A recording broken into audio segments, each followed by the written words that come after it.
صل على محمد وآل محمد اللهم صل الرحيم. الحمد لله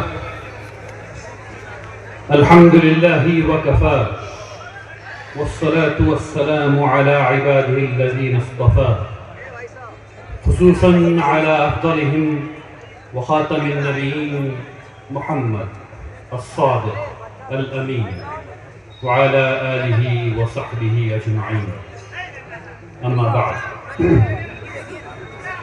علماء عظام، اساتذہ کرام، مہمانان گرامی، محترم والدین، فارغ التحصیل علماء و حفاظ، عزیز طلبہ، جامعہ رحمانی کے تمام کارکنان اور اہل منگیر، السلام علیکم ورحمۃ اللہ وبرکاتہ۔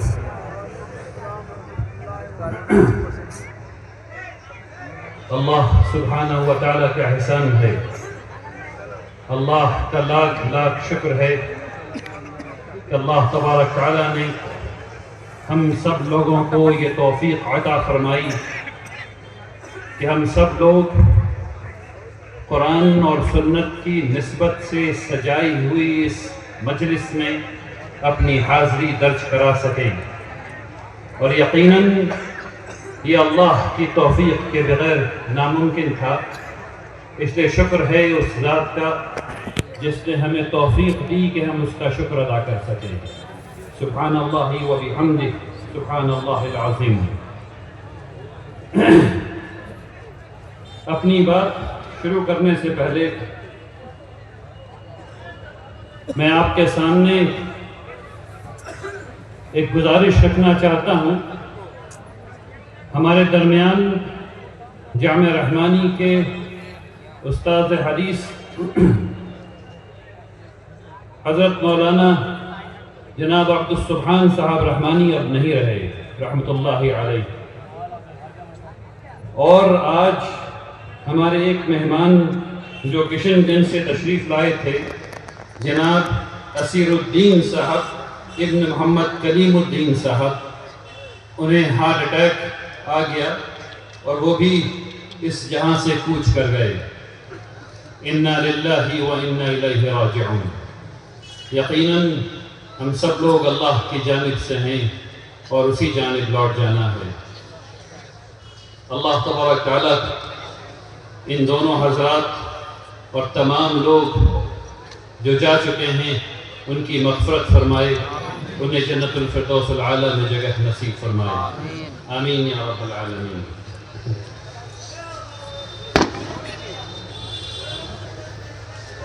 میرے بھائی، یا تو آپ کی بات میں سن لوں یا آپ میری بات سن لیجئے۔ یہ صحیح بات نہیں ہے کہ بات ہو رہی ہو اور دوسرے لوگ چیخ رہے ہوں۔ بیٹھ جائیے، انشاءاللہ بات سن لیجئے۔ اصل میں میری کوشش یہ ہوتی ہے کہ اس قسم کی مجلس رات کے 10 بجے سے زیادہ آگے نہ بڑھے، کیونکہ فجر کے متاثر ہونے کا خطرہ رہتا ہے، اور رات بھر کی عبادت بھی ایک فرض کے چھوڑنے کے برابر نہیں ہو سکتی۔ تو فجر کا اہتمام ضروری ہے، تمام فرض کا اہتمام ضروری ہے، باقی تمام چیزیں نفلی ہیں۔ اس نقطہ نظر میں ہمیشہ یہ کوشش کرتا ہوں کہ 10 بجے تک یہ پروگرام ختم ہو جائے، لیکن آج پھر آپ کے سامنے جب میں نے بات شروع کی ہے تو 10:15 ہو رہے ہیں تقریباً، اس لیے میں کوشش کروں گا کہ اپنی بات جلد ختم کر لوں۔ آج کا دن الحمدللہ رب العالمین کامیابی کا دن ہے۔ آج کا دن امانت کو سنبھالنے کا دن ہے۔ آج کا دن ہمیں یہ یاد دلاتا ہے کہ اللہ سبحانہ و تعالیٰ کی رضا کی خاطر جب ہم اللہ سبحانہ و تعالیٰ کے سامنے پوری عاجزی کے ساتھ دعا کرتے ہیں اور اس کے بعد عزم کے ساتھ کسی اچھے کام کو کرنے بیٹھتے ہیں اور پورے اخلاص کے ساتھ دن اور رات ایک کر دیتے ہیں، تو اللہ تبارک تعالیٰ اپنی رحمتیں نازل فرماتا ہے۔ اللہ تبارک تعالیٰ مشکلوں کو آسان فرما دیتا ہے، اور اللہ تبارک تعالیٰ کامیابیوں سے ہمکنار کرتا ہے۔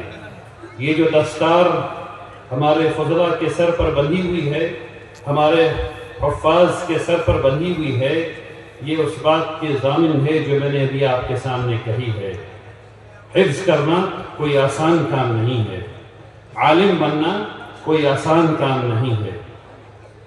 ہر روز کی جد و جہد ہے، ہر روز کی تیاری ہے، اور اس کے بعد تیاریوں کے بعد جاگنا بھی ہے، اور محنت بھی کرنا ہے، اور کوشش بھی کرنا ہے، اور کسی کو 4 سال، کسی کو 5 سال، اور فضیلت کے لیے 9 سال، اور دارالحکمت میں ہیں تو 12 سال، اتنا وقت لگانا پڑتا ہے، تب جا کر کے ایک آدمی نکھر کر کے عالم بنتا ہے یا حافظ بنتا ہے۔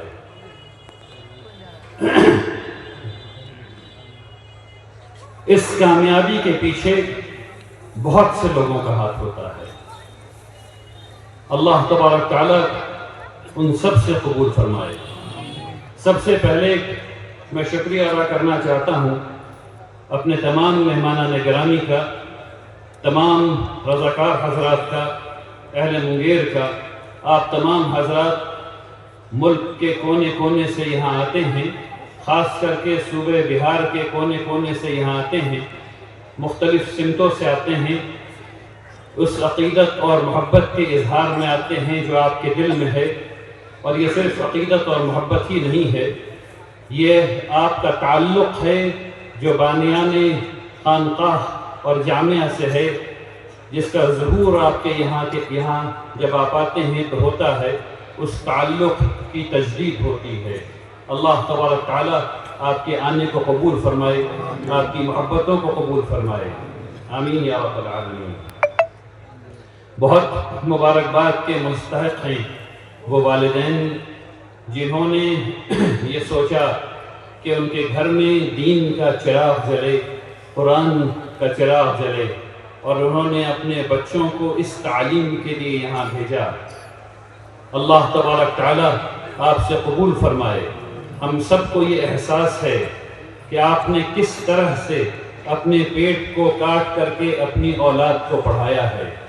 ہم سب کو اس بات کا احساس ہے کہ کس طرح آپ نے رات رات بھر جاگ کر کے اپنے بچوں کے لیے، خانقاہ رحمانی کے لیے، جامعہ رحمانی کے لیے، یہاں کے اساتذہ کے لیے دعائیں کی ہیں تاکہ آپ کے بچے حافظ ہو جائیں، آپ کے بچے عالم ہو جائیں۔ اور الحمدللہ رب العالمین، اللہ تبارک تعالیٰ نے آپ کی دعاؤں کو سن لیا۔ آپ بہت بہت مبارکباد کے مستحق ہیں۔ اللہ تبارک تعالیٰ آپ کے گھروں میں رزق عطا فرمائے، اور آپ کی اولاد کو آپ کی آنکھوں کی ٹھنڈک بنا دے، آمین یا رب العالمین۔ بہت مبارکباد کے مستحق ہیں اس تعلیم کی اصل روح جنہیں ہم اساتذہ کرام کہتے ہیں۔ اللہ کا بے پناہ احسان ہے کہ اللہ تبارک تعالیٰ نے جامعہ رحمانی کو ایسے اساتذہ کرام عطا فرمائے ہیں جو صبح اور شام یہاں کے طلبہ کی فکر میں رہتے ہیں۔ ایک والد سے بڑھ کر وہ ان کی فکر کرتے ہیں، ان کی تربیت کرتے ہیں، ان کو وضو کرنا سکھاتے ہیں، ان کو نہانا سکھاتے ہیں، انہیں بیت الخلاء کا استعمال سکھاتے ہیں، انہیں حدیث بھی پڑھنا سکھاتے ہیں، انہیں قرآن بھی پڑھنا سکھاتے ہیں، انہیں معاملات کو سلجھانا سکھاتے ہیں، انہیں تجزیہ کرنا سکھاتے ہیں۔ یہ تمام چیز یہاں تک کہ چلنا سکھاتے ہیں اور کھیلنا سکھاتے ہیں، اور جب لڑائی ہو جائے تو کیسے اس کو حل کرتے ہیں وہ بھی سکھاتے ہیں۔ اللہ تبارک تعالیٰ آپ تمام اساتذہ کی بے پناہ قربانیوں کو قبول فرمائے، آمین یا رب العالمین۔ اللہ تبارک تعالیٰ آپ کے گھروں کو نور سے بھر دے، آمین یا رب العالمین۔ جامعہ رحمانی کی گاڑی کا چکا نہیں ہل سکتا اگر یہاں کے کارکنان، یہاں وہ لوگ جو پردے کے پیچھے رہ کر کے کام کرتے ہیں، وہ لوگ جو مطبخ میں کام کرتے ہیں، وہ لوگ جو آفس میں کام کرتے ہیں، وہ لوگ جو صفائی کرتے ہیں، اگر وہ ان کاموں کو چھوڑ دیں، ان کا کام پردے کے پیچھے ہوتا ہے، خاموش ہوتا ہے، اس لیے وہ نظر نہیں آتے۔ اس لیے ان کا میں 2 دفعہ شکریہ ادا کرتا ہوں۔ اللہ تبارک تعالیٰ آپ جس اخلاص سے کام کرتے ہیں، جس محنت سے کام کرتے ہیں، اللہ تبارک تعالیٰ آپ کو اس کا خوب بدلا دے۔ اللہ تبارک تعالیٰ آپ کو حلال رزق عطا فرمائے، آمین یا رب العالمین۔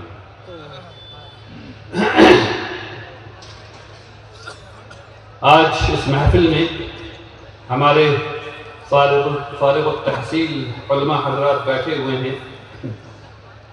میں آپ سے یہ کہنا چاہتا ہوں کہ ماشاءاللہ آپ نے خوب تعلیم حاصل کی، اور وقت ہوتا تو میں آپ کی تعلیم کے مرحلے کے بارے میں بات کرتا، لیکن میں آپ سے صرف یہ کہنا چاہتا ہوں کہ آپ کے علم کا دروازہ یا آپ کے علم کی انتہا یہ نہیں ہے۔ یہاں سے آپ کی دوسری عملی زندگی بھی شروع ہوتی ہے، لیکن آپ کو چاہیے کہ اگر آپ کو مناسب معلوم ہو تو علم کے دروازے میں بھی رہیں اور اس کو قائم رکھیں اور اس کو چھوڑیں نہیں۔ اس بات کو خوب یاد رکھیے، حضرت عبداللہ ابن انس رضی اللہ تعالیٰ عنہ فرماتے ہیں، معاف کیجیے، حضرت عبداللہ ابن مسعود رضی اللہ تعالیٰ عنہ فرماتے ہیں کہ جس چیز کا علم ہو اس کے بارے میں اس کو بیان کرو، جس چیز کا علم ہو اسے بیان کرو، اور جس چیز کا علم نہیں ہو کہہ دو لا ادری، مجھے پتہ نہیں۔ اور یہی علم کی امانت ہے۔ آپ نئے ہیں، آپ ابھی فارغ ہوئے ہیں، اس لیے شیطان ایک خاص پیرائے میں آپ کے پاس آئے گا اور آپ سے ایسا سوال کیا جائے گا جس میں آپ کو لگے گا کہ اگر آپ ابھی فوراً منہ توڑ جواب نہیں دے سکے تو بازی ہار جائیں گے۔ لیکن وہی وقت ہے، ابھی سے اپنے دل کی تربیت کیجئے کہ خدا نخواستہ ایسا وقت آ جائے تو آپ یہ کہہ سکیں کہ مجھے نہیں معلوم، اور یہی اچھی بات ہوگی۔ یہاں پر ابھی وہ لوگ جنہوں نے 2 سال تعلیم حاصل کی ہے، عالم اور فاضل بننے کے بعد، جو ہمارے مفتیان حضرات ہیں، انہوں نے بہت محنت کی ہے۔ ان 2 سالوں میں انہوں نے 300 مختلف مسائل کو پڑھا ہے، سمجھا ہے، اس کی تحقیق کی ہے، اور اب وہ مفتی ہوئے ہیں۔ میں آپ سے یہ کہنا چاہتا ہوں، وقت کی قلت کی وجہ سے آپ کے لیے امام مالک رحمۃ اللہ علیہ کا واقعہ میں نقل کرنا چاہتا ہوں۔ ایک صاحب امام مالک رحمۃ اللہ علیہ کے پاس آئے مصر سے، اور 2 روایت ہے۔ ایک روایت میں ان کے پاس 40 سوالات تھے اور دوسرے میں 48، اور امام مالک نے اس میں سے 32 کے بارے میں کہا مجھے نہیں پتا۔ تو ان صاحب نے کہا آپ کیسے آدمی ہیں؟ میں تو بہت بڑا عالم سمجھ رہا تھا، آپ تو یعنی میں مصر سے آیا ہوں اور آپ 32 کے بارے میں کہہ رہے ہیں کہ مجھے نہیں معلوم۔ انہوں نے کہا کہ اس سے خراب بات اور کیا ہو سکتی ہے کہ اگر مجھے نہیں معلوم اور میں کہہ دوں کہ مجھے معلوم ہے۔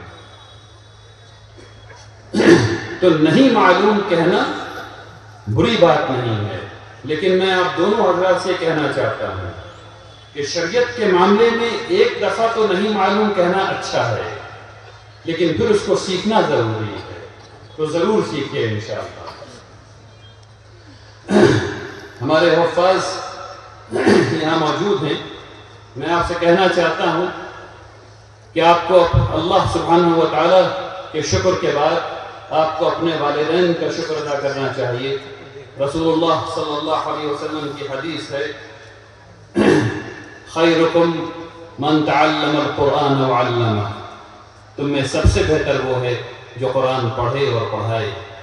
آپ کے والدین کتنے نیک نیت ہیں، کتنے اچھے لوگ ہیں ماشاءاللہ، کہ انہوں نے آپ کے لیے بہتر سمجھا کہ آپ سب سے اچھے لوگوں میں شمار کیے جائیں، آپ قرآن پڑھیں اور پھر قرآن پڑھائیں انشاءاللہ۔ آپ کو اپنے والدین کا بہت بہت شکریہ ادا کرنا چاہیے، اور ان کی خدمت میں ہر وہ کام جو آپ کر سکتے ہیں انہیں کرنا چاہیے۔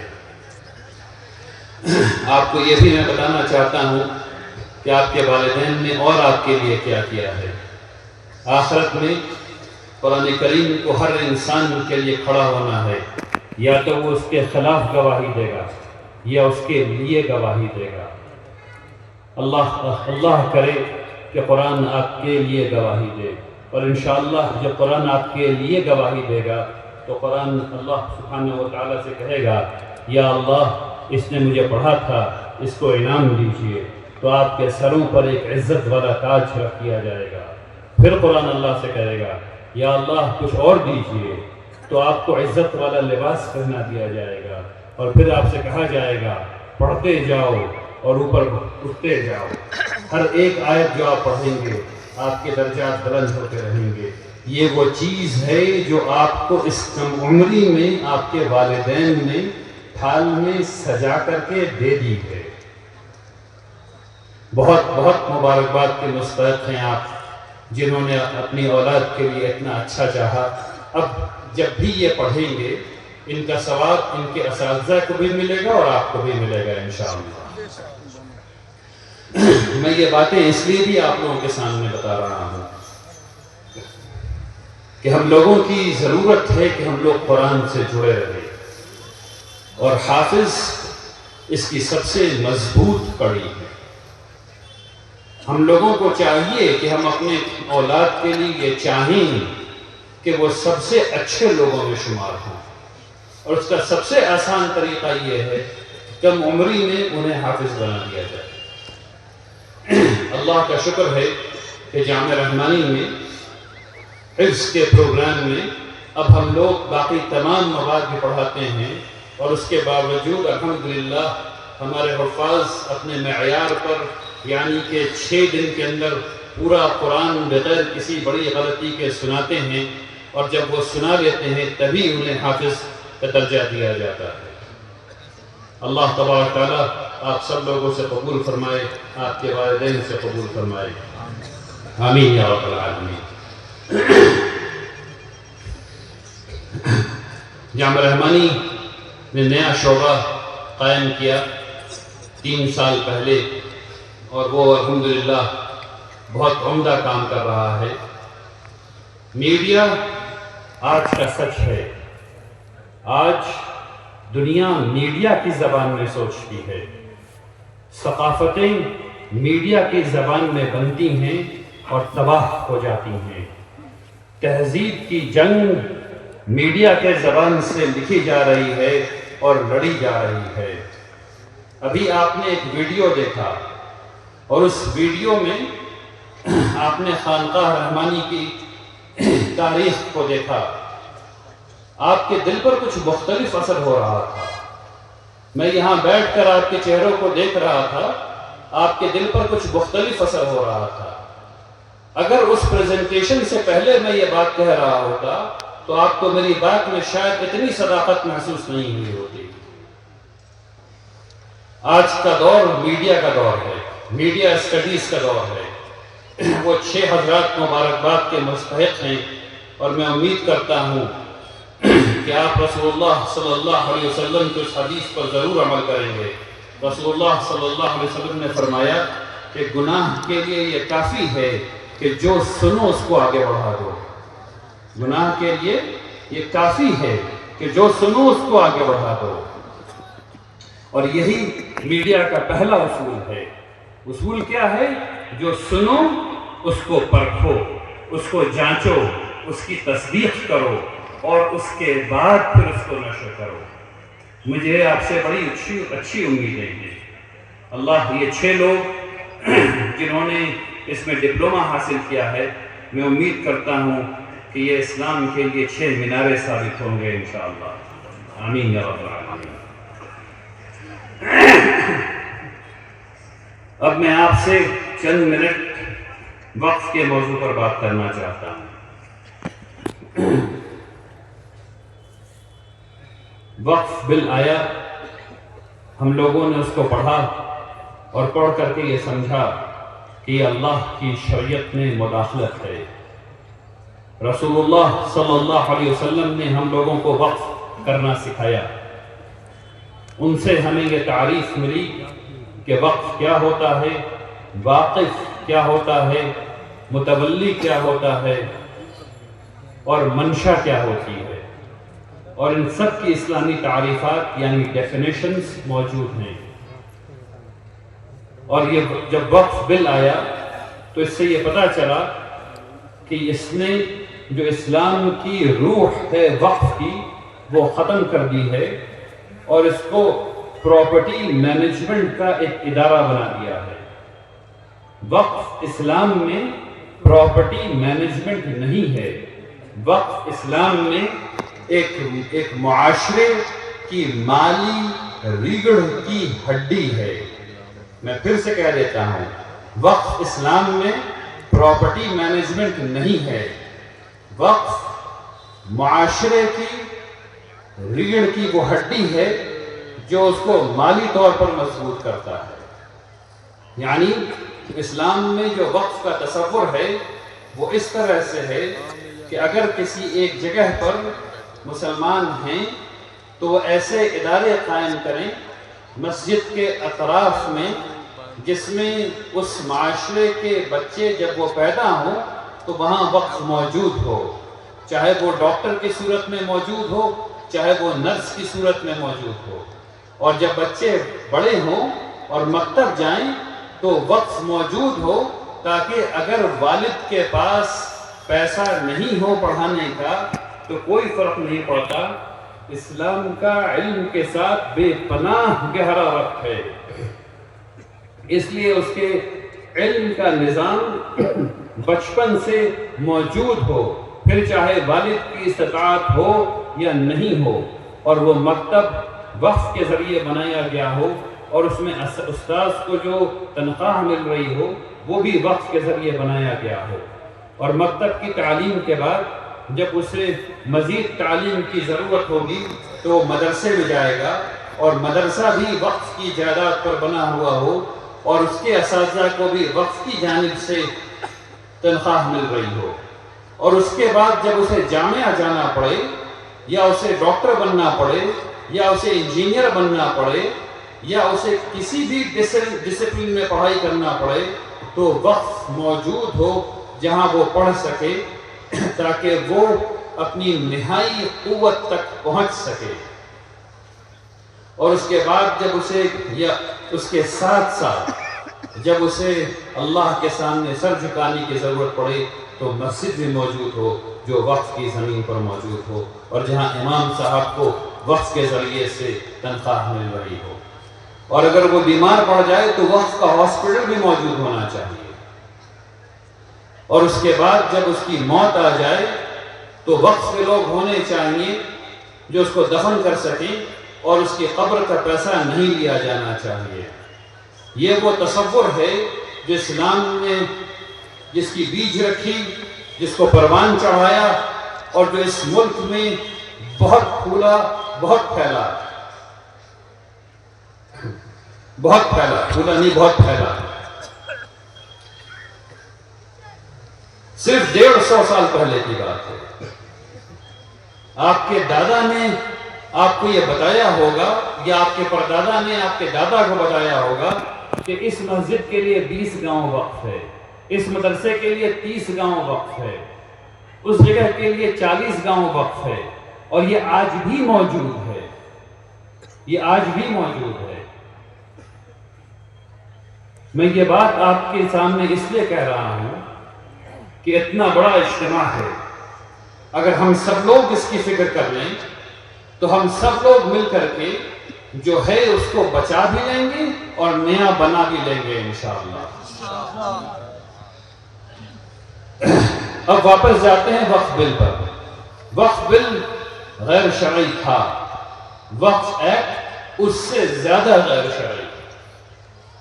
اور جو فیصلہ آیا ہے سپریم کورٹ کا، اس میں جو بات یہ سمجھ میں آ گئی ہم لوگوں کے کہ وقف بائی یوزر رہ گیا اور پریکٹسنگ مسلمان کا تصور ختم ہو گیا، بالکل جھوٹ بات ہے، غلط بات ہے.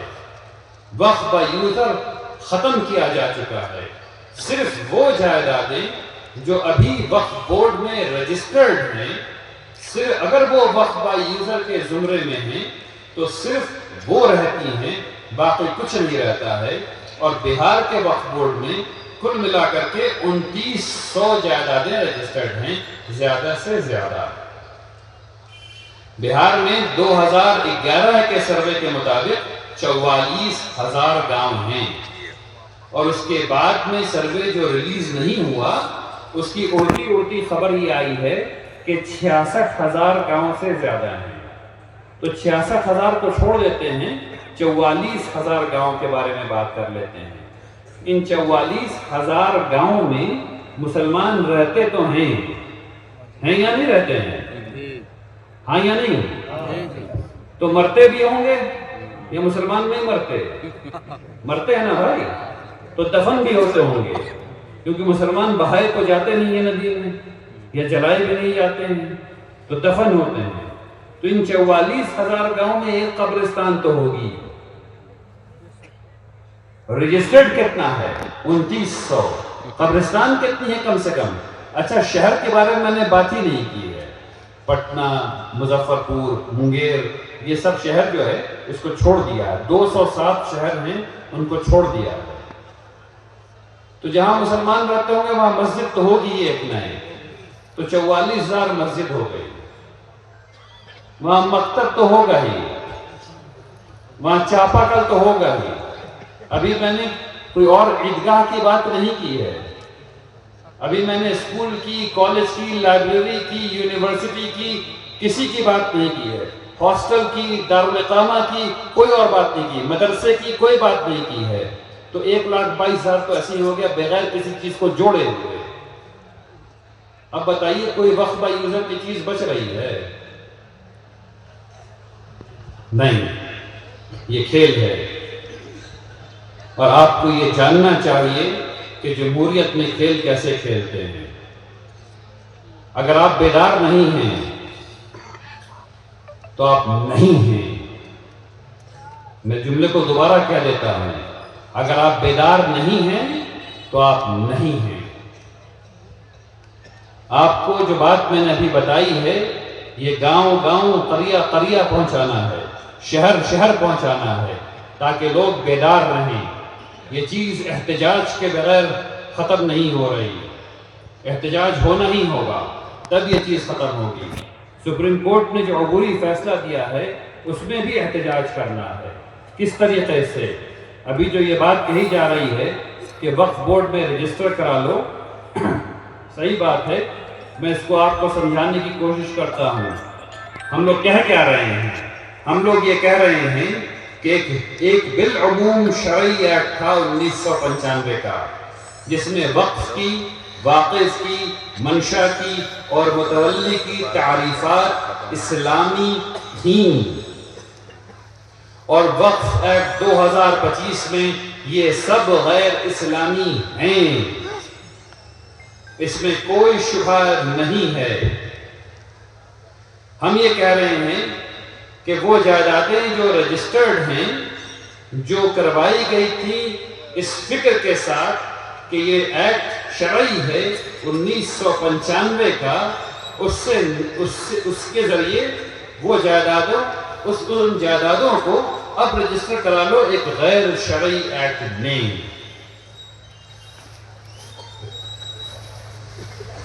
اللہ کی امانت، اللہ کے حکم کو ضائع کر دو، ناممکن سی بات ہے یہ۔ ہم لوگوں نے بیٹھ کر کے اس میں بہت غور و فکر کیا، بہت سمجھنے کی کوشش کی۔ ہم لوگوں کو کسی بھی طریقے سے یہ ایکٹ شرعی معلوم نہیں ہو سکا۔ ہم لوگوں نے مقاصد شرعیہ کو سامنے رکھ کر کے اس کا تجزیہ کیا، ہمیں پتہ چلا کہ یہ ایکٹ غیر شرعی ہے۔ ہم لوگوں نے مصالح کے نقطہ نظر سے اس کو سمجھنے کی کوشش کی، اور امام غزالی رحمۃ اللہ علیہ اور امام شاطبی رحمۃ اللہ علیہ کے تمام شرائط پر اس کو رکھ کر کے دیکھا، ہر ایک شرط میں یہ ایکٹ مسترد پایا گیا، یہ غیر شرعی ہے۔ اب ہمارے پاس کیا اختیارات رہ گئے؟ حکومت یہ کہتی ہے کہ یا تو جو نوٹس آیا ہے وقف بورڈ کی وہ یہ کہتا ہے کہ اگر نہیں رجسٹر کرایا تو دفعہ نمبر 61 کے تحت مقدمہ چلے گا، یعنی کہ جیل. تو اگر نہیں کرایا تو جیل، یعنی آپ کو بالاکراہ اس کو کرانا ہی کرانا ہے. اب اس میں شریعت کیا کہتی ہے؟ تو شریعت یہ کہتی ہے کہ چونکہ تم اسلامی نظام میں نہیں رہتے ہو، اسلام کو فوقیت حاصل نہیں ہے، اسلام کا نظام حق قائم نہیں ہے، اس لیے اگر کوئی چیز ایسی آ جائے جس میں اتنا جبر ہو، اتنی زبردستی ہو، تو اس میں دو صورتیں ہوتی ہیں، ایک عزیمت کی، ایک رخصت کی. عزیمت یہ ہوگی کہ ہم کم سے کم یہ کریں کہ ہم ہائی کورٹ جائیں اور ہائی کورٹ میں پٹیشن ڈالیں کہ یہ چیز ہمیں اپنے مذہب سے دور کر رہا ہے، ہم اس کو غیر شرعی سمجھتے ہیں، اس لیے ہم اس میں رجسٹر نہیں کرا سکتے ہیں، اور انتظار کریں کہ وہ کورٹ کا فیصلہ آئے، اس کے بعد کی راہ دیکھی جائے. رخصت یہ ہوگی، اور صرف یہی ایک رخصت ہو سکتی ہے، دوسری کوئی رخصت نہیں ہو سکتی ہے، کہ ہم اس کو رجسٹر تو کرائیں لیکن رجسٹر کے ساتھ ساتھ اپنے موقف کو بیان کریں.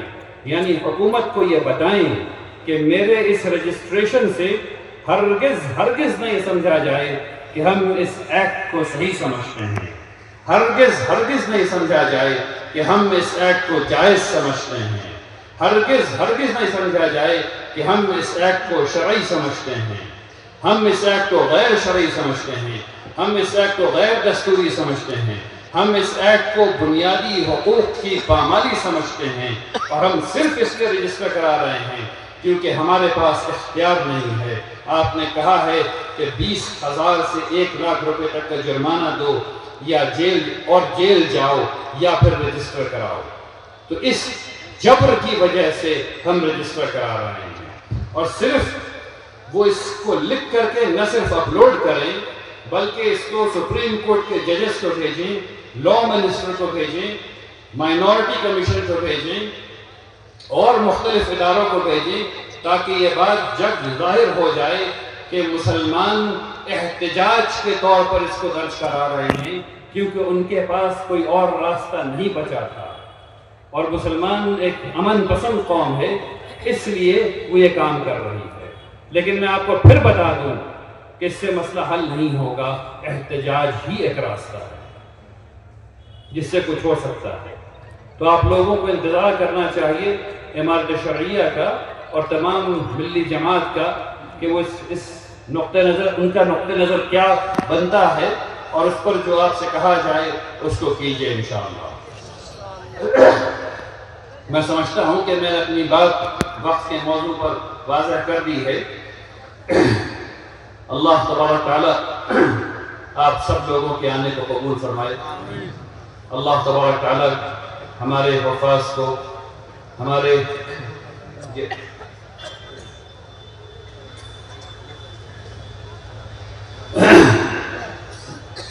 قاضی صاحب مجھے صحیح یاد دلا رہے ہیں کہ ابھی بات صرف ان لوگوں کی ہو رہی ہے جنہوں نے وقف بورڈ میں پہلے رجسٹریشن کرایا ہوا ہے. ان کی بات نہیں ہو رہی ہے جنہوں نے وقف بورڈ میں ابھی تک رجسٹریشن نہیں کرایا ہے. ان کے بارے میں کوئی ہدایت نہیں ہے. مطلب یہ کہ انہیں ابھی سوچنے کی ضرورت ہے. باقی صرف یہ بات جو آئی ہے وہ لوگ جو رجسٹرڈ ہیں ان کے لیے آئی ہے. آئیے اللہ کے حضور ہاتھ اٹھائیں.